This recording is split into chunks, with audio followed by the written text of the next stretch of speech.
Byte Seal, la prochaine anti-Tesla Model 3 chinoise. Bon, j'aime pas du tout ces termes anti-Model 3. Faut arrêter de dire ça à chaque fois. On nous sort le terme anti-Model 3. Au final, les voitures, elles sont bien inférieures quand même, hein, en termes de performance. Bon, on va voir quelles sont les caractéristiques de celles-là, si elles sont dites dans l'article. Donc, Byte reste numéro 1 du marché des véhicules électriques en Chine avec près de 600 000 immatriculations et 3 modèles dans les 10 meilleures ventes dans les berlines Queen Plus et Han qui encadrent la Model 3.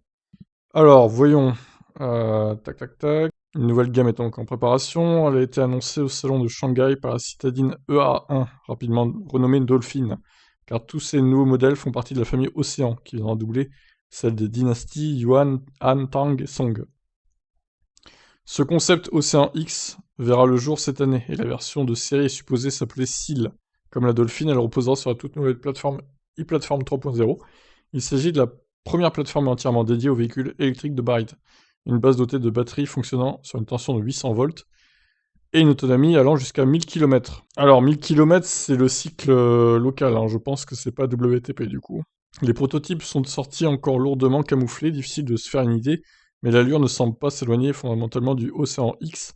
Grâce aux enregistrements officiels des véhicules, les dimensions sont déjà connues. La cible mesurera 4,77 m de long, 1,86 m de large et 1,46 m de haut. Une vraie berline basse donc, gage d'une meilleure aérodynamique, puisque le CX serait de 0,21 et l'empattement de 2,90 m.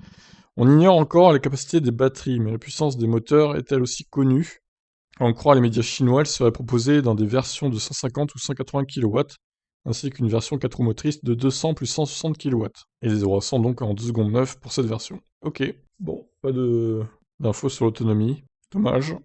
Mais elle devrait être assez haute, hein, je pense, vu que Byte, c'est des experts en voiture haute autonomie, même si évidemment à voir en conditions réelles, hein, et pas avec le cycle chinois local. Bon, je vous laisse réagir suite à ça. Ciao.